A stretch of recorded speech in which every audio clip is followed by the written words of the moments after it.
Yenidən İranın şərtlərindən, təkliflərindən danışacağıq. Bu addım, ümumiyyətlə bu təkliflər Vaşinqtonu ilkin güzəştlərə məcbur edib danışıqların tonunu dəyişmək strategiyası kimi qiymətləndirilir ekspertlərimiz tərəfindən. Eyni zamanda qərar vermədə Sepahın çəkisinin artması kompromis imkanlarını daraldır deyilir. Çünki hərbi məntiq diplomatik elastikliyi üstəliyə bilər. Rusiya və regional vasitəçilərin cəlbi isə Tehranın danışıqları çox tərəfli müstəviyə çıxarıb.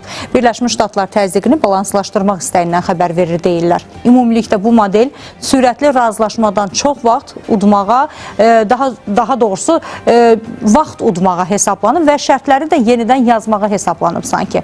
Həqiqətənmi belədir? Nə baş verdiyini müzakirə edəcəyik. Siyasi şərhçi Əhməd Şahidov hazırda bizimlə bağlantıdadır. Əhməd bəy, hər vaxtınız xeyir olsun. Salam Cələ xanım, axşamınız xeyir olsun. Əhməd bəy, İranın öncə blokada, sonra danışıqlar yanaşması real kompromisə aparırmı, yoxsa sadəcə taktiki gecikmədir, vaxt mı qazanmağa çalışır İran? Və yaxud da əgər elədirsə, Birləşmiş Ştatlarda yaxın şərqə yeni hərbi təyyarələr daşıyır və bu o deməkdir ki, danışıqlar heç bir halda baş tutmayacaq və tərəflər həll yolunu yenidən hərbi meydanda axtaracaqlar? Nə baş verir? Sizdən eşlək təfərrüatı? Ümumiyyətlə, yaxın şərqdə bugün vəziyyət həm müharibə, həm də danışıqlar paralel şəkildə irəliləyir. Nə tam aktiv hərbi əməliyyatlar, müharibə getmir, nə də danışıqlar üzrə real bir nəticə yoxdur. Belə deyək, dalana dirənmiş vəziyyətdədir. Hər iki tərəf təbii ki, razılaşmaya meyillidir, amma öz şərtlərindən də əsla geri çəkilmir. Bugün Amerika Birləşmiş Ştatları istəyir ki, uzun müddətli, tam şəkildə bir razılaşma əldə olunsun, daha çox ABŞ-ın maraqlarının təmin edildiyi, Hörmüz boğazının tam şəkildə açıldığı və İranın xeyli güzəştlərə getdiyi bir razılaşma. Eyni zamanda hərbi əməliyyatlara hazırlıq da aktiv şəkildə davam edir. Kəşfiyyat məlumatları, lojistik hazırlıqlar, yaxın şərqdə ABŞ hərbi dəniz donanmasının aktivliyi müşahidə olunur. İran da təbii ki, öz müqavimət gücünü artırmaqdadır. Yeni ballistik raketlər anqarlardan çıxarılır, hazır vəziyyətdədir. Amma danışıqlar üçün də əl yeri saxlayır aktiv şəkildə.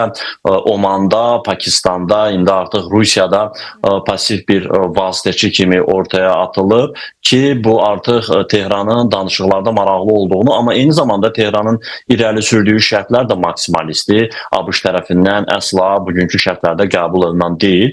Burada Pakistan və Omanın vasitəçiliyini mən sırf texniki bir vasitəçilik hesab edirəm, amma Rusiya artıq yeni maraqlı faktor kimi ortaya çıxıb. Amma heç bir halda Rusiyanın vasitəçiliyi neytral vasitəçilik kimi qəbul oluna bilməz. Çünki Rusiya-İran arasında ciddi hərbi, siyasi, iqtisadi anlaşma var. Elə Rusiya müharibənin ilk günlərindən İrana kəşfiyyat dəstəyi verildi, ümumiyyətlə hərbi sahədə əməkdaşlıq verildi və bugün Putin Abbas Araqçı ilə görüşündə maraqlı bir fikir irəli sürdü ki, Rusiya həm özünün vasitəçilik missiyası ilə yanaşı İrana dəstəyini bundan sonra da davam etdirəcək. Lazım gələrsə İranın zənginləşdirilmiş uran ehtiyatlarını çıxarıb ölkədən Rusiyaya da gətirmək olar. Burada Rusiyanın İrana ciddi dəstəyi var. Ona görə Rusiyanın burada vasitəçiliyi heç bir halda neytral vasitəçilik kimi qəbul oluna bilməz.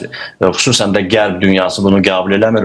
Ukrayna-Rusiya fonunda, Rusiyaya qarşı sanksiyalar fonunda Rusiyanın burada vasitəçiliyi ciddi qəbul olunur. Amma istənilən halda məkan olaraq bir də Tehranla ABŞ arasında müəyyən güzəştlərin əldə olunması üçün Rusiyanın da müəyyən ata biləcəyi addımlar ola bilər. Nəzərə alsaq ki, Vladimir Putin və Donald Trump arasında müəyyən diyaloq var, təmas var, kontakt var.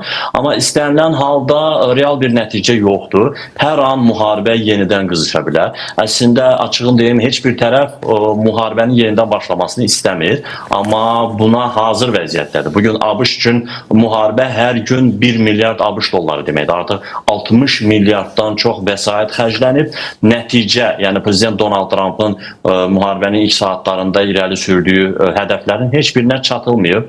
İran özünün nüvə danışıqlarından geri addım atmayıb. İranda hakimiyyət dəyişikliyi baş verməyib. Ayrı-ayrı rəhbər şəxslər öldürülsə də, amma faktiki olaraq siyasi kurs, hakimiyyət davam edir. Əksinə yeni bir qlobal problem çıxıb. Hörmüz boğazı bugün İranın nəzarətindədir. Yəni daha böyük bir problemdir. Tək ABŞ üçün deyil, bütün onun müttəfiqləri üçün, dünya enerji bazarı üçün. Bu baxımdan qısa bir müddətdə İranla istənilən bir razılaşma ABŞ üçün məqbuldur, amma istənilən dediyimiz ABŞ-ın müəyyən istəklərinin nəzərə alındığı razılaşma və İran da əslində bildirir ki, bu qədər itkilərə məruz qaldısa, bu qədər müqavimətini dünyaya göstərə bildisə, Hörmüz üzərində artıq hegemonluğunu dünyaya göstərə bildisə, bundan sonra əldə ediləcək razılaşmada İran ilk növbədə özünün əsas hədəflərini ortaya qoymalıdır. İlk növbədə heç bir halda nə ABŞ, nə İsrail tərəfindən İrana bir daha hücum edilməyəcəyinə bağlı zəmanət istəyir. İran istəyir ki, dondurulmuş aktivlər milyardlarla dollardır bu İrana geri qayıtsın. ABŞ istəyir ki, ona qarşı tətbiq olunan sanksiyalar aradan qaldırılsın və təbii ki, Tehranın istəkləri bitmir. Əgər imkan varsa, əgər öz iddialarını həyata keçə biləcəksə, Hörmüz üzərində də legitimliyini tətbiq eləməyə çalışır, rəsmiləşdirmək. Bütün dünyaya Hörmüzü artıq İran boğazı kimi milli bir sərvəti olaraq dəniz yolu kimi təqdim edib, oradan həm siyasi, həm maliyyə, həm də iqtisadi, ticari dividendlər qazanmaq istəyir ki, bu təbii ki, qəbul olunan deyil. Yəni, beynəlxalq qanunlar var, beynəlxalq sular sayılır Hörmüz boğazı. İranın faktik olaraq Hörmüz boğazından nəzarəti həyata keçirməsi, oradan keçəcək gəmilərdən 2 milyon və ya hansısa bir məbləğdə rüsum alması bu İranın gücünü dünyada artıracaq, güc balansını dəyişəcək, ABŞ-ın dünyadakı etibarlı tərəfdaş imicini korlayacaq, bu körfəzdəki vəziyyəti dəyişəcək. Bəs İrana bu kartı, üzr istəyirəm, bəs İrana bu kartı təzyiq vasitəsi kimi istifadə etməsinə nə qədər şərait yaradılacaq? Yəni, bunun qarşısı sizcə alınacaqmı? Çünki demək olar ki, İranın əlində yeganə təsir rıçakı Hörmüz boğazıdır. Amma bir tərəfdən də Birləşmiş Ştatların blokadası məsələsi var. Və fikir verirsinizsə, təkliflərdə artıq birinci şərt kimi qəbul olundu bu. Təklif olundu daha doğrusu. Bu nədən xəbər verir? Demək ki, blokada artıq öz təsirini göstərir və İran o təhlükəni hiss etdiyi üçünmü təkliflərdə birinci olaraq da bunu qoyub ortaya ki, o blokada aradan qalxsın?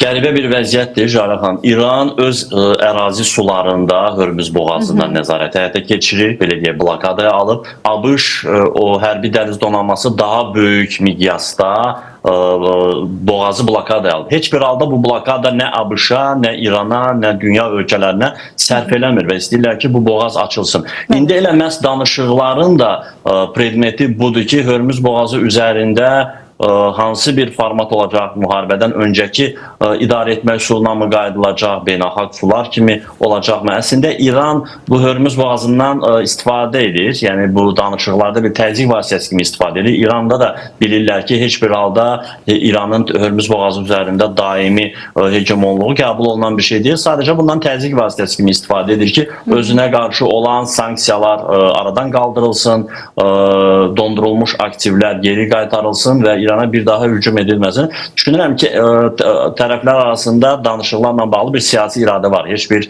tərəf istəmir müharibə yenidən alovlansın.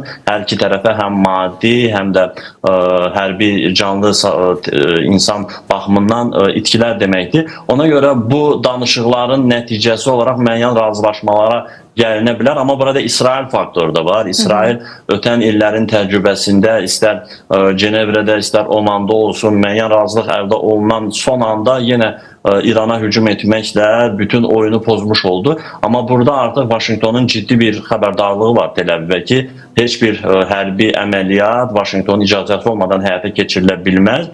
İsrail rəsmiləri də, hərbi rəhbərliyi də dəfələrlə bildirir ki, biz hərbi əməliyyatlara hazırıq, Vaşinqtondan mesaj gözləyirik. Görünən odur ki, hər iki ssenari, müharibə və danışıqlar ssenarisi gündəmdədir, amma daha çox hərbi eskalasiya riski daha yüksəkdir. Çünki danışıqlar bu tempdə, bu şərtlərdə getsə, heç bir real nəticə hasil olmayacaq. Nə Pakistanda, nə Omanda, nə də ki, xüsusən də İranın strateji müttəfiqi olan Rusiyada müəyyən vaxt qazanmaq məqsədi də ola bilər. Danışıqlara meyilli olduğunu göstərməklə İran yenidən gücünü bərpa etməyə çalışır. Elə geri gəlmişkən bununla bağlı bir informasiya var. Onu diqqətinizə çatdırım. Atlantik nəşri yazır ki, İran hər gün raket buraxılış qurğularını yenidən aktivləşdirir və atəşkəsdən sonra onların təxminən yarısı yenidən istifadəyə yararlı vəziyyətə gətirilib. Yəni bu o deməkdir ki, İran o müddətdən kifayət qədər faydalana bildi, yararlana bildi və əlini gücləndirdi.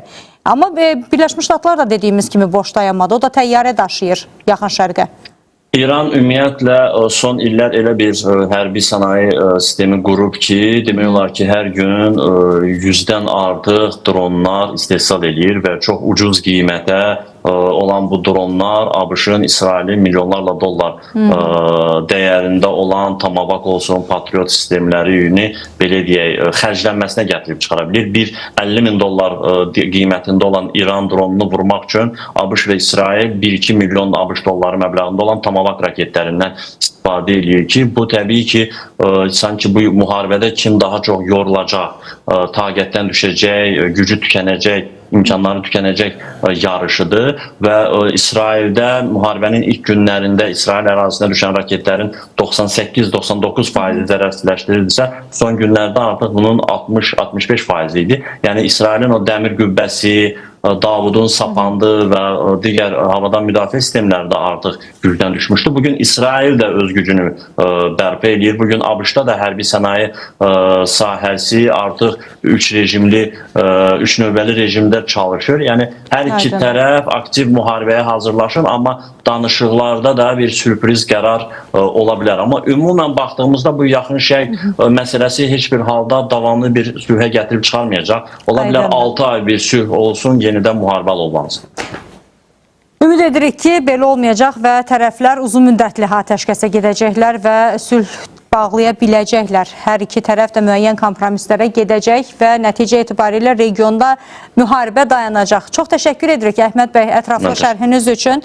Danışacağıq təbii ki, hələ dünya gündəminə nəzər yetirəcəyik.